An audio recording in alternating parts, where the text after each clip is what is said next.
Access Fort Wayne offers reflections of our community. Production facilities provided by Access Fort Wayne are a service of the Allen County Public Library. The views and opinions expressed do not necessarily represent those of Access Fort Wayne, the Allen County Public Library, or any other supporting organizations. For more information about creating your own television program with Access Fort Wayne, call 421-1250.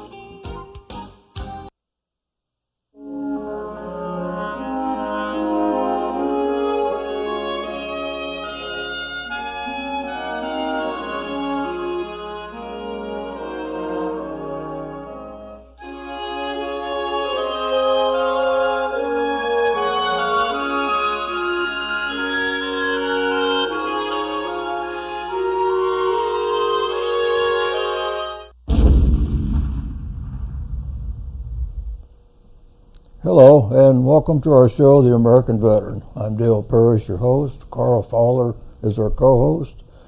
Our guest today is Vicki Khouli. She was on our last week's show. We're going to continue the story about the ominous Odyssey that our other guest, Don Thur, had told me about.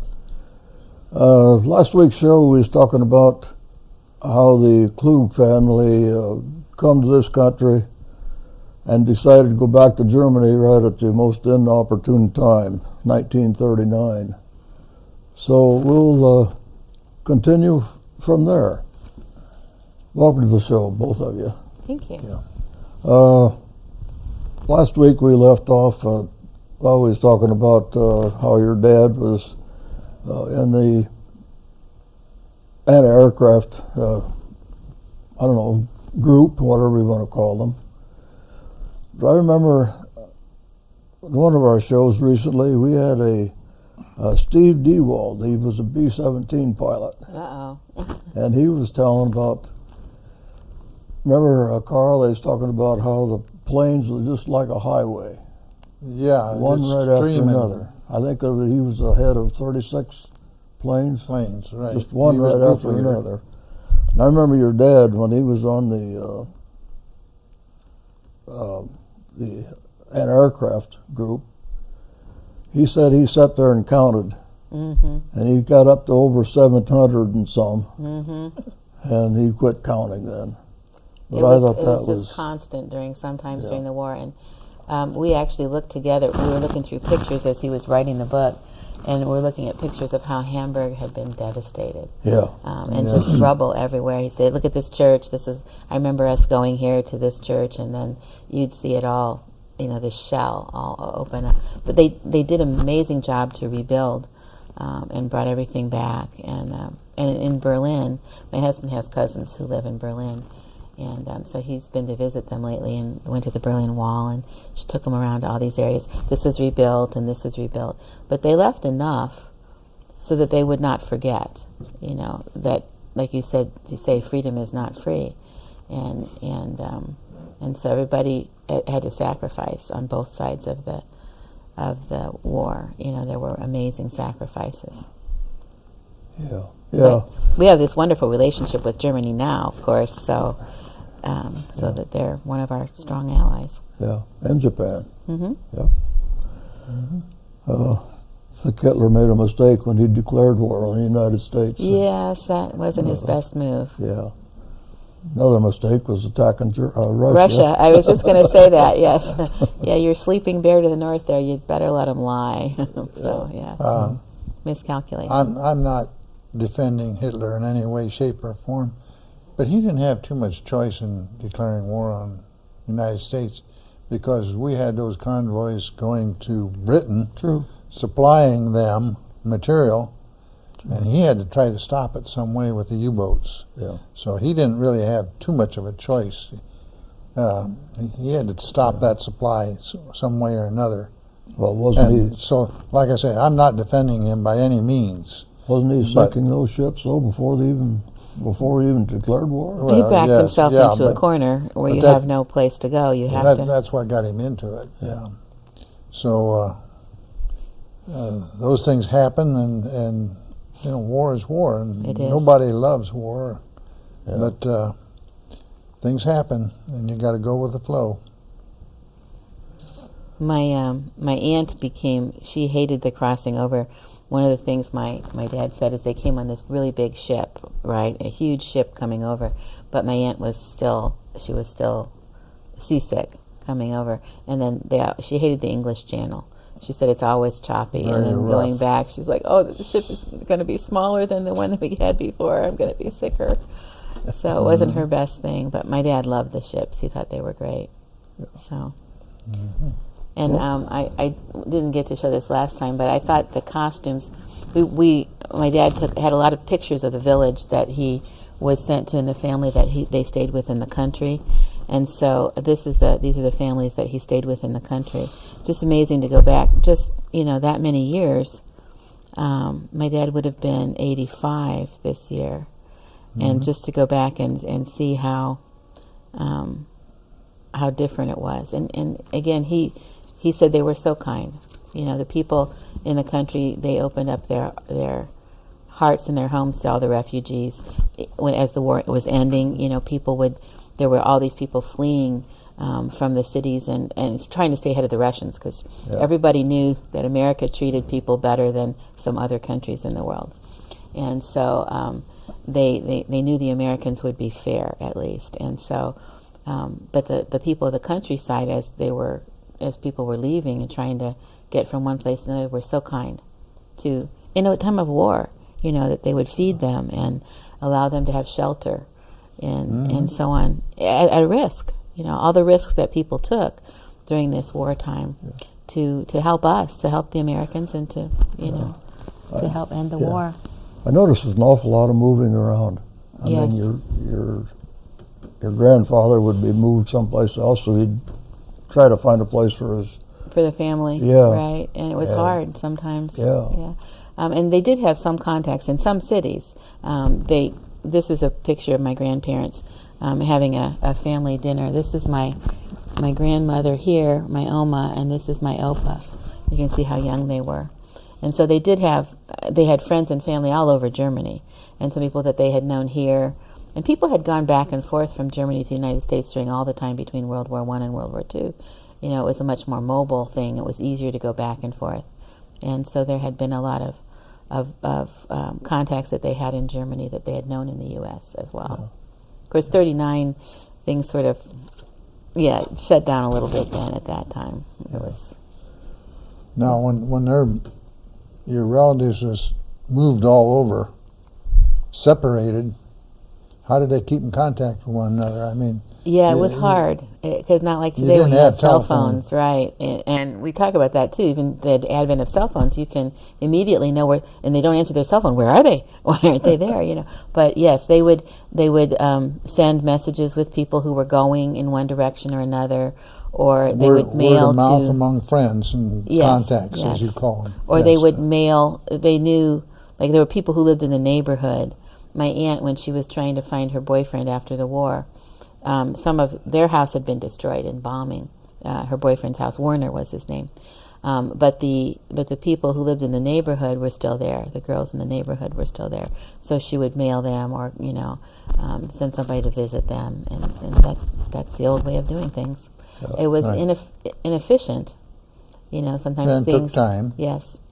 And a lot of letters just didn't get through. Just did not ever get to where they were going, and then you never knew where the bombs were going to fall during the major time of the war, and so that's why I think my grandparents were happy that my dad and my aunt were out in the country where there was no reason for them to really bomb, and they were safer in some of the areas at first, because he was very, very young when he first went to Germany. I love this picture. Look at the hair.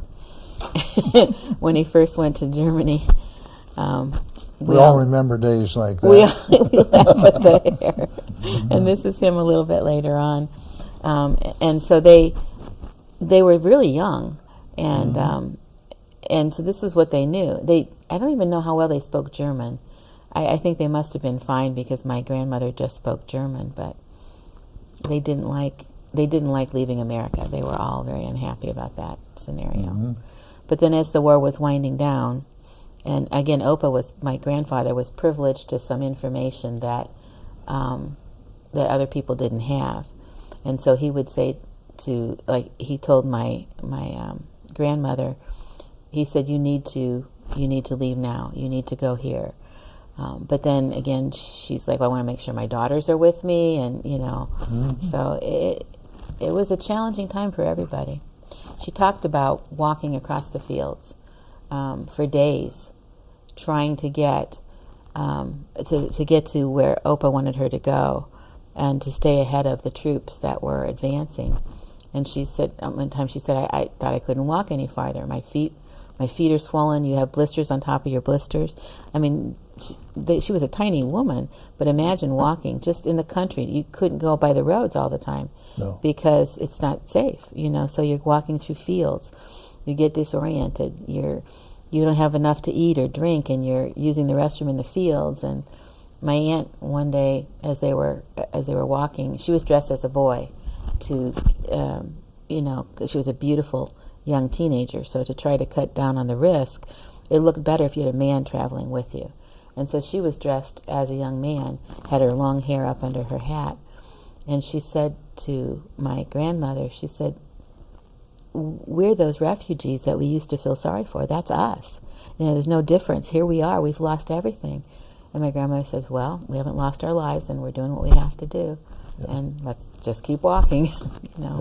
That walking would have been very difficult if you stayed off the road. If you was walking cross country, I've done a little bit of that. I think we all have as hunters or whatever. Yeah. And, you never know when you come to a stream. You got to find a way across it, or a river, lakes. Yeah, I don't know how they did it. You're going to walk out around them at extra miles to your walk. A lot of where they were walking was cultivated, though. It was farmland. But still, you can get into mud. Absolutely. Mud and water. I can't even imagine. And, of course, my grandmother, they were wearing skirts. Women didn't wear pants. And my Aunt Romy was dressed as a man, but the others were wearing skirts. And that's those long skirts? No, they weren't to the ground. Okay. But longer. Yeah. No, probably a little below the knee. But still, I can't imagine trying to traverse and live. I do all that with skirts on all the time. If I go hiking, don't wear a skirt. Yeah. There's no way. Yeah. But they made it. I mean, the cool thing is that they made it. They were safe. They were ahead of the Americans. And what you want to say? What your favorite part? I love that part too, where my dad was with the anti-aircraft and the Americans came in. You remember what? He was walking. Not exactly. Yeah. He was walking, and there was a soldier, American soldier, walking with him. He was going to go work in the kitchen. You remember this part? Yeah. And he says, "So how about them Dodgers, Red?" Oh yes, now I remember. and the soldier was so amazed. What's this? A kid with a Brooklyn accent doing in Germany?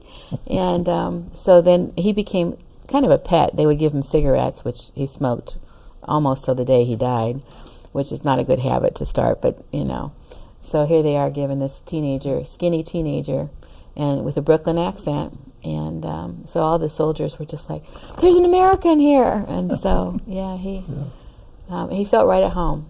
Yeah. And I guess he just took people with red hair off and nicknamed Red, or they were back in the day, so he just took a chance. And he's like, how'd you know my name? So, I love that part. I love the fact, and that he was able to talk about American stuff and eat American food, and it was a hard. I'm sure it was a hard time. Teenage years, to be torn between two alliances like that.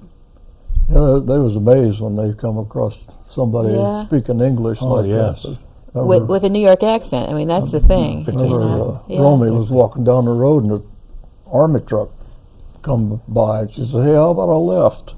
The truck went a little bit past and hit the brakes and backed up. Yeah.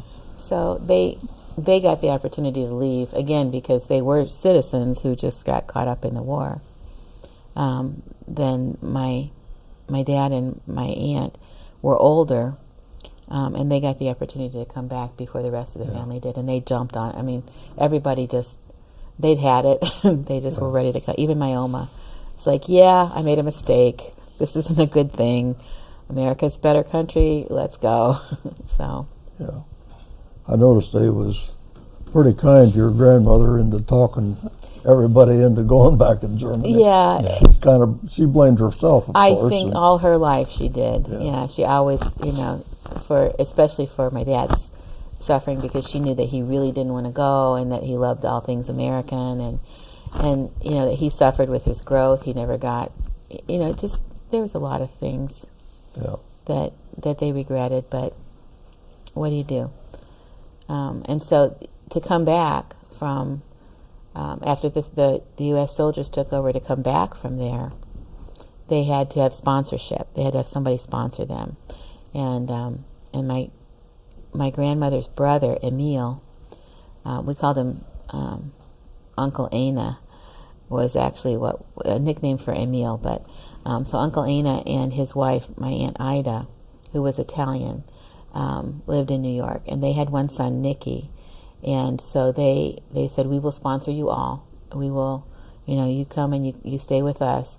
And so Romy and Herbie, my dad and his sister, they came on the ship, and we were looking at their the passport in the back of the book, and it was July 5th of 1946 when they got their immigration permission. And so this is a picture of my aunt and uncle in the back, my grandmother's brother and his wife Ida, Emil and Ida, and then the one sitting in the foreground on the floor, that's their son Nicky. They just had the one son, Nicky. And then my dad and my aunt stayed with them for 2 years. And my Aunt Ida was a wonderful, she was just this wonderful Christian woman and a wonderful cook. And so my family, my mom's family, never ate spaghetti or any Italian food. Back in the day, you didn't go to restaurants or anything, and we just didn't know about pizza. Everybody just cooked at home, and we ate pork chops and sauerkraut and stuff like that, fried chicken. But I didn't know anybody who ate Italian food, except my dad just loved it. But nobody in Fort Wayne liked spaghetti and pizza. I just didn't know anybody who ate that. But in New York, they said, well, that's because only New Yorkers can make pizza. What you guys have in Indiana is not really pizza. We don't know what it is, but you have to come to New York to get real pizza. That's what my cousins always said. Mm-hmm. Yeah. Now, I wonder, when they came to New York, were they penniless? They had a little money. They worked when they came here, but no, they didn't have anything to set up shop with. They just moved in with my aunt and uncle, and they started working because they were teenagers. Started from scratch, more or less, and my built. Aunt Romy, she complained. She's like, well, how am I going to have any money?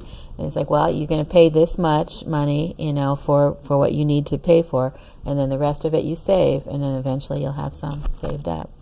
And so my Aunt Romy, she had to break up with her boyfriend in Germany, and she married another German American and stayed in New York. They lived in Yonkers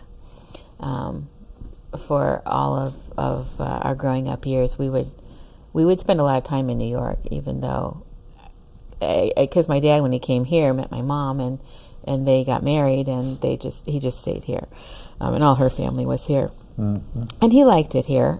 It was quieter, and New York is, but he always loved New York, so we would go visit every year for Christmas, and so he spent a lot of time in New York. This is him in 1983 in New York, and my Oma, every time he went, she hated to see him go. 1983? Yeah, that was in 1983 with the skyline behind. And we all went. My grandparents had been married 50 years, so we all went for a 50-year reunion, and everybody was there. All the American relatives were there, so we all celebrated. Was it 50 years in 1982? I think it was around that time, because I remember I took my son with me, and he was born in 82, so I'm thinking 83 was actually when we went there, because I already had one son, and then everybody in Germany worked behind the scenes to try to get their visas and be able to re-enter the country. And again, Oma was the sticking point, my grandmother, because she didn't have American citizenship where the rest of them had. And so eventually it was 1948, I think, when they all got back together. But again, you know, we knew that. We knew that they had stayed. Nicky lives in Colorado right now. He's still alive. He was younger than my dad. And they have good genes. Everybody lived to be 90, almost 90. And again, but you didn't talk about the war much. You talked about the people that were there. Some of the relatives came here to visit. Alfreda, we took her on a tour of the country from New York to California, so that she could see as much as possible. Well, you look for the good memories, not the bad ones. And I think it's hard to talk about. And, you know, of course, Yes. with children, you're not going to talk about these things if you can avoid it with them anyway. But then he decided it was time that he wanted to do this. And then he started gathering research. They said he got a lot of these pictures from the people in Germany who he had contacted. And I remember people from Germany sending him, trying to find him, like for a school reunion. They wanted to get a bunch of people together, you know. And they just wrote Herbert Klug, Fort Wayne, and it got to him. I'll be darned. Isn't that amazing? Yeah. I was just like, well, okay. Yeah. So people helped him with his research, and he would get certificates. Like I said, a lot of these things. My aunt lived in their third floor walk-up. My grandparents lived in the third floor walk-up in Manhattan on York Avenue their whole life, and no elevator ever. So anything that you had to take up, you had to take up 3 flights of stairs, which is, New Yorkers are in good shape because they walk everywhere. They have to. And so they went through all their files and pulled out, you know, my aunt pulled out a lot of things that they had there and sent to him. So altogether, it would have been, from the time he actually started writing and doing research, because he was outlining and trying to remember sequencing of events, it took him about 7 years to recreate it. But we all said, yes, absolutely, yeah, tell your story. Because how many people moved in 1939 to an enemy, which wasn't at the time an enemy country, but an enemy country, and then get stuck there, and then come back and live to tell it? I mean, it's an amazing story. Yeah. And so he began to write, and my name's mentioned in the beginning as, you know, because he would send the drafts. I'm a very good editor. I love to read. I read prolifically, and so he would send them to me, and I would go through them. And my mom would go, we'd all sit at the table, and we'd all go through, okay, well, we don't like this part, and this, you didn't use the right word here. You know, we just, and of course, we're trying to be kind, because who wants to be criticized? You're telling your life story, you know. But he did a really good job, I thought. Is this book available? Right now, you can get it on eBay because it's not been published for total publication. But I'm working on a second edition of it and to incorporate. He has some pictures in the book, but I thought it would be nice with more pictures, and so. And a lot of people say, because it ends when they come to the U.S., but everybody wants to know, okay, well then what happened? Because you've gotten so invested in the story. And Don says he wants to write the second part, right? I want you to write the second part. So, but this is the last picture of this was at my cousin's wedding, and they had been married the longest of all the couples that were there, and they died within a year of each other, just this past year. So it's been a really tough year, actually, but they lived healthy right up to the end and did everything they wanted to do. Yeah. And my dad was saying, okay, I think I want to take flying lessons and get my pilot's license back again when he passed away. He was almost 84 when he passed away. Mm-hmm. So. Now, you say he went back to Germany to visit. Oh, yes, they went back several times to visit. They meet a lot of people then that they... Yes, they did. And there was a family in England that they had, that he had run across during the war, and they visited with them in England, too, because they had to stop there.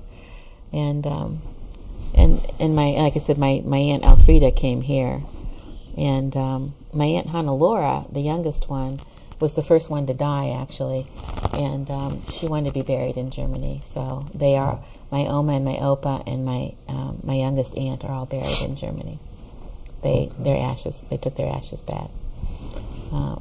But of course, my parents are here. So, so it was quite an adventure for them all, and I know my grandfather, having to have been forced into this, always was angry kind of with the Germans. He never really forgave the whole scenario. He having to be forced to work for who he considered to be the enemy. I felt it was very much like the Von Trapp family, being forced to do this, but he didn't have any mountains to go across. There was no way for him to go over into Switzerland. My knowledge is kind of limited, but I don't know many books that have this kind of a story to them that's available to us here in the Midwest.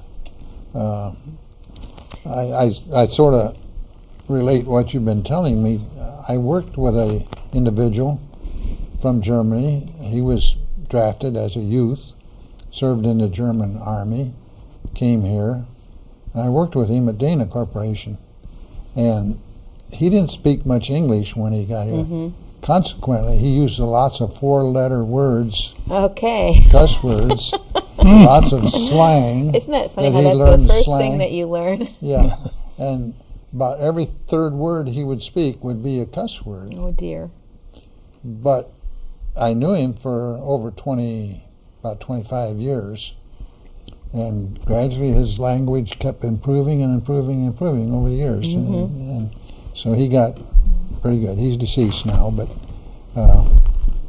it was an opportunity for me to see that transition from the old country into the new country.